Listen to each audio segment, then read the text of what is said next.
Niyayingizwe mangixoxa bese ngikhuluma ngalensizwe engangiboshwe nayo. Bayazi kabanye ku TikTok, mungaya ku TikTok nje ku MC Mzisito Media ucheck ama video khona insizwe nesise esikhulu nje umfowethu lo engangiboshwe naye washesha waphuma kene iappeal ngesikhathi siye kuyiappeal eMaritzburg yamkhipha iappeal yamkhipha phambili. So uma uthe mayisekhishwe iappeal wafika ekhaya wayesathandana nomama wengane yakhe ke lo wayiboshwe naye. Uthi umfowethu wathi mayise esesekhaya nje ngoba wakwathi ukuhlala ekhaya. Umfowethu waphuma enkantolo eMaritzburg, that was 2011. Sasise in the jail eMaritzburg in New Prison. Sasikade sisuka eNcome saya eNew Prison sisondezela ukuya enkantolo eMaritzburg. So wathi umfowethu mayiphuma wathi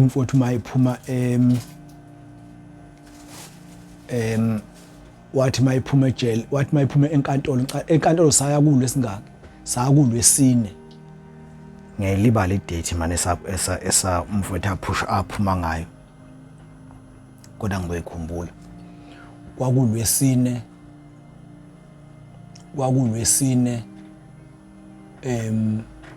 abantu kwakuMay umfowethu aphuma 2011. Yafika yamkhipha inkantolo, sahamba naye sabuyela njengoba ngihlale ngisho ukuthi mawukhishwa inkantolo iappeal, mayikhipha inkantolo, mayikhipha iappeal awuphumi ngaleso sikhathi.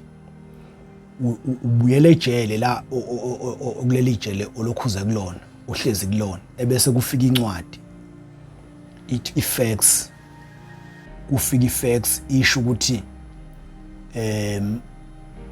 itshela ijele i-instruct ijele ukuthi alikhiphe. So umfowethu saya namhlanje inkantolo yangafika i-fax ngakusasa kwaze yafika ngaphambi kwakusasa. Silokhu sihlezi na ijele laseMaritzburg, yathi mayifika nje ngakusasa wayesiyaphuma. Thina ngelanga elilandelayo sasisibuyisele eNcome. Ngiyakhumbula nje wathi mayiphuma umfowethu engishiya ejele eMaritzburg kubhlungu, ephuma umfowethu esehamba ekhishwe iappeal ngasala mina. Mayiphuma ukuthi bathi ijele likunika imali mawukhishwe iappeal, likunika imali ijele ukuthi ugibele uhambe ekhakini. It's either liyakuhambisa noma uyayigibelela uma ukhishwe iappeal. Hayi mawusazosayina, hayi musazosayina. Mawuphuma nje ungasezokusayina ngoba umfowethu wayengasezokusayina phela. Wayengezokusayina umfowethu wangakhishwanga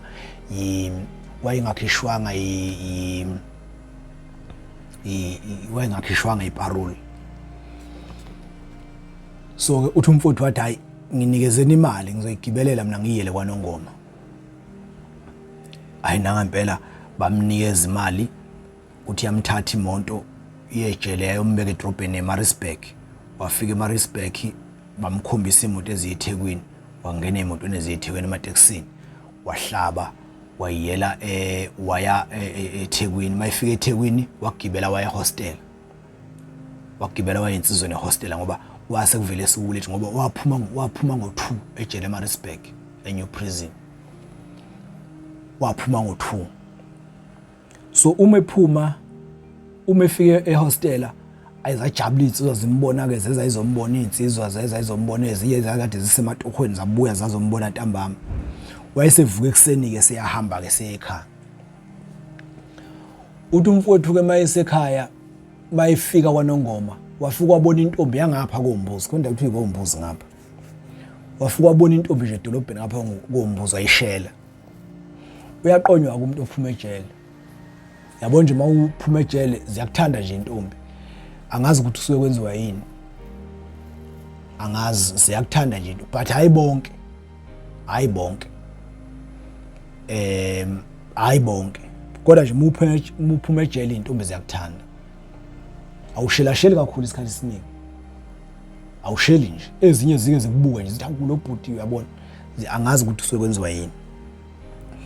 uthi umfowethu wafika wabona intombi ke edrobheni wayishela wathatha inamba yayo wayese ehamba ke ekhana intombi siya angithi intombi ayazi ukuthi lo muntu uphuma ejele uthi umfowethu kwathi evikini kushuthi nje wahlala isikhathi canti wahlala impela nje ekhaya esahlezi nje kade kuphuma ejele wahlala njengakafuni nokubuyela ematohweni la esasitohoza khona ngoba ngakade ngihlala naye eKwamasho hostel asuke kumfowethu mayesesekhaya ebesehlela nalentokazi akayibona edrobheni ukuthi no ayimvakashele ekhaya ngakithi emayeni eqolweni ngakithi ke kuseqolweni isigodi sangakithi ayinanga impela ke bevumelana ukuthi nalentombi izofika ekhaya futhi wayesekhaya usiyayilayela kumfowethu lentombazane isesekhaya kubo ukuthi uyisendela imessage ukuthi mawufika edrobheni kwaNongoma uzofika ukuthi ufuna imoto eziye emayeni mase bekukhombisile imoto eziye emayeni bese uthi ufuna imoto uzokwehla eqolweni kwaCebekhulu uzofika ukuthi uzokwehla kwaCebekhulu eqolweni ayike if nangempela intombazane ihamba mayisise edrobheni bese imfonela umfowethu ithi ifoni yami ihlushwa ibattery kusho intombi ifoni yami ihlushwa ibattery ngizo kodwa sengiyitholile imoto eziqolweni eziya kwaCebekhulu eziye emayeni ngasho ukuthi ngizokwehla kwaCebekhulu so angazi ngizocela noma ubani engizomthola ngifonise uma itekisi mayisiphuma ukuze ukwazi ukungilindela ngoba kwase itekisi kwase kubonakala ukuthi itekisi izofika eMakhatambama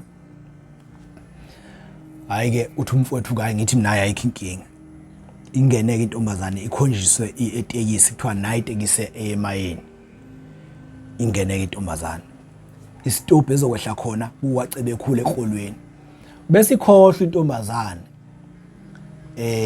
angidileli igama phela lijwayelekile eqolweni yona nje ibambe ukuthi ngizokwehla kwaCebekhulu ngoba iyazi ukuthi umfowethu waCebekhulu so mayisise eTexini mayisiphuma nje itekisi ebese ithi lento bese yabuza kulabo ehleli nabo lentombazane ithi yazi la ngiyakhona ngazi kodwa ngizokwehla kwaCebekhulu angazi noma ningangikhombisa nesitopini kwaCebekhulu ihleze ebackseat ihleli namanye amantombazane lentombazane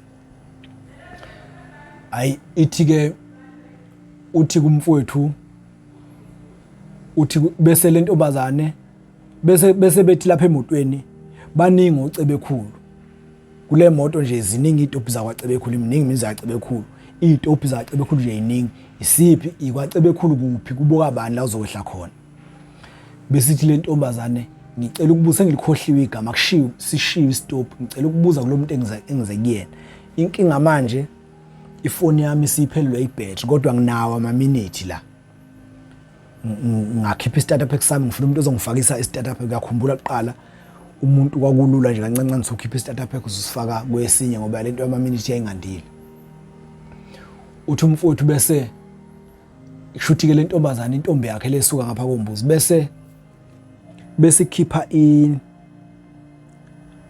bese kuvela intombazane la njoba behlezi nje beba ufola ibackseat bese ithenye intombazane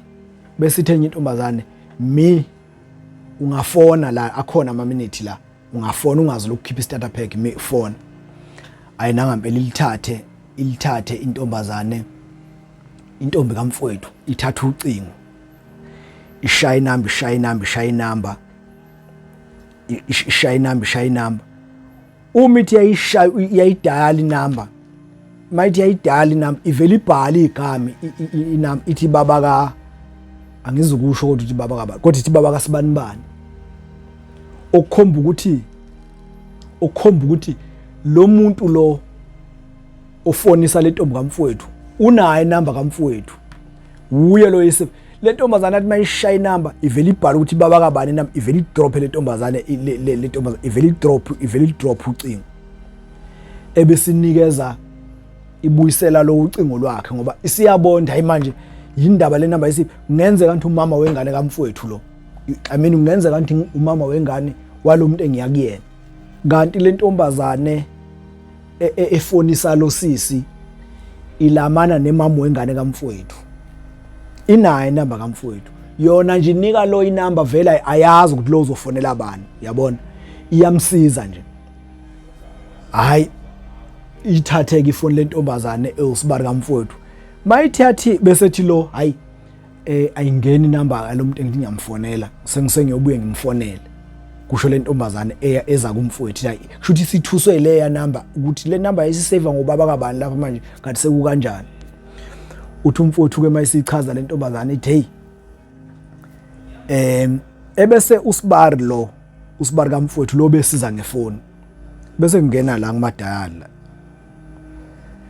ebese bona ukuthi hayi khona lo muntu lo sisi lo kade efonela ubaba kaSibani bani phela ade fonela uSibari lona yini le shuthi lo sisi uya kuSibari lo avela thule lo sisi avela thule lo sisi lo kade siza ngefoni oSibari kamfowethu evele ethi nje kushuthi itekisi izoqala ngakubo wakhe lo Sibari kodwa evele ethi angizukwehla ngifuna ukubona lo sisi ukuthi uyokwehlaphi lo nangempela itekisi ihambe iziyojika ngakubo kamama wengane kamfowethu engehli lo Sibari lo ize ngakithi itekisi mayisilapha ngakithi lo sisi usebuzile ukuthi usebuzile kwabanye la itekisini ukuthi ukuphi kubuka bani usebiza umfowethu ngegama ukuphi kubuka bani watshela ukuthi hayi sizokutshela ukuthi kula sizokutshela ukuthi wehla kuphi nangempela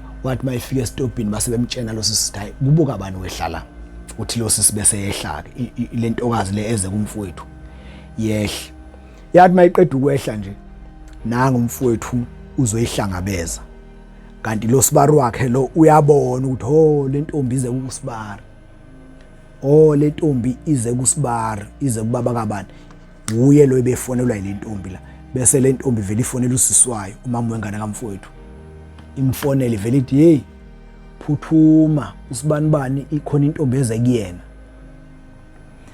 uthi umfowethu ngafika ekhaya ngangena endlini yami nentombi uthi ngathi mangisendlini yami nje kwangena ucingo sekufona umama wengane wathi umama wengane leso sifebe osivalele lapho ngiyeza sengizwile ukuthi khona isifebe ade sihlangabezile lapha eTexini sengifikile uthi umfowethu ngavele ngabonda kushuthi emotweni bekukhona abantu ababonile ukuthi shuthi lengane ize ngoba umfowethu naye ngesikhathi ehlangabezile le ntombazane estopini weza ngendlela ukuthi ngoba kwase kuthanda ubamnyama uthi weza ngendlela ukuthi laba abantu abaseTexini mayimile itekisi bengamboni kanti lokho kuyingane okuSibari wakhe kuyamcinga kuyambona ukuthi nangiya uyabona kuyamcinga ngoba kube akubonanga lutho nakho kwangeke kumnake itekisi ayizodlula nje nanokuthi umfowethu uthi ngabona ukuthi le tekisi njengoba iqale ngapha nje emayeni vele makukhona umuntu wangapha emani akasekho manje kuba itekisi sila kanti hayi khona uSibari wakhe lo akehlanga le ubuye weza ngala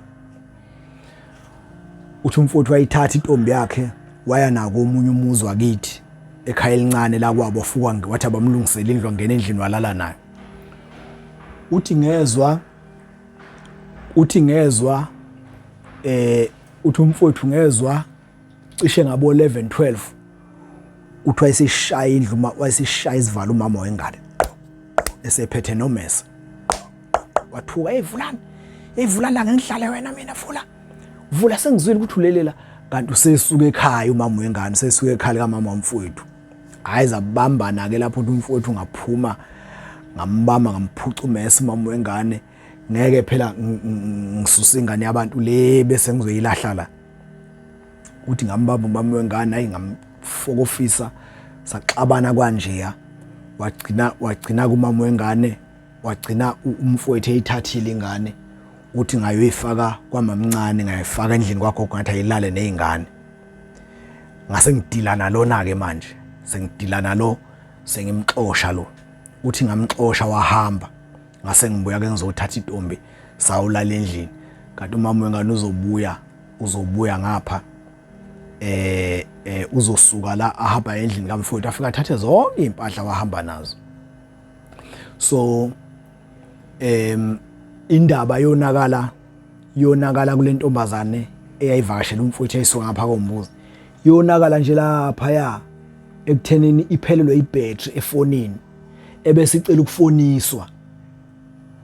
Yonakala lapho nje indaba ukuthi iphelelwe ibattery edolobheni bese icela ukufoniswa ngenxa ukuthi yayisikhohla igama lesitop.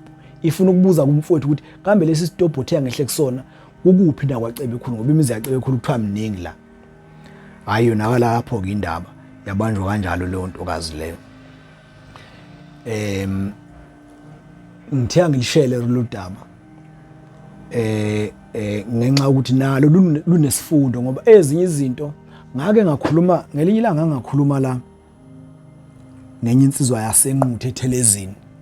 Insizwa yasenquthe ethelezini uyazi ukuthi esinye isigameko angazi into ngizoyichaza kanjani kodwa sike senziwe into encane nje i-turning point yakhona ibancane ivele kwenzeka isiphihli. Khona insizwa yasethelezini engangina incomo yayihlala ikhala njalo ngokuthi icala yalibophayo imeda yokubulala umuntu. Icala nje labophayo element uthi ngangihlalele ekhaya ngilele nje kusemini yantambama. Uthi ngilele ifoni yakhe popo waphatha popo ngalesa sikhathi. Uthi ifoni yami elokhu ithi ngebattery ilokhu ibaniza kusho ukuthi isithi battery low yabona. Uyakhumbula lamafoni akudala kwakuthiwa ufuna uyilinde izicishe eqala bese uyayicharge ngoba mungu ayicharge isene battery senama-bar. Mungu ayicharge senama-bar mhlawumbe senama-bar amabili uyayibulala ibattery yakhona yayifake vele. Uthi ngilele la ngilinde ukuthi ifoni yami icishe bese ngiyoyicharge. Uthi nje ngilele ngilalele nje ngilinde ukuthi ifoni yami icishe bese ngiyoyicharge. Uthi kwafona enye insizwa azwana nayo yangakubo. Yambuza uthi hey ukuphi athi hayi ngila ekhaya yasithi hey angudlule ngikuthathe phela khona la esakhona kanti sekuyokwenzeka icala. So ihlala ikhala ngokuthi yazi ukuba ifoni yami yavile yacisha. Ukube nje ifoni yami yavile yacisha ngesikhathi ilokhu ithi battery low ithi ngaba ngikho ejele mina. Njalo ihlala ikhala ngalokho ithi hey yabona nje ifoni yami ukube yacisha ngebhadi ngidonsa live. Ithi nje ifoni yami ukube yacisha ngaba ngikho ejele ngoba wayezothi uyangifonela lo engangitholi. Vele ngoba umuntu wemoto wayengekeze ekhaya ifoni yami ingangeni. Uthi nje ifoni yami kube futhi ayikho inamba yasekhaya enayo. Uthi ifoni yami kube yacisha mina ngaba ngikho ejele. So uyabuka ukuthi incane i-turning point ifike ibe encane. Ifike nje ibe encane kuba yilokho ngoba nakulolu daba kamfowethu nje ukube kwangaze kufa umuntu ngenxa ukuthi intombi nje yavele yacishelwa ibattery yacishelwa ifoni yayisicela ukufoniswa yavele yafoniswa umuntu orong umamncane wengane kamfowethu uyabo. So that's it bengithi ngilishare nalo lolu daba. Thank you.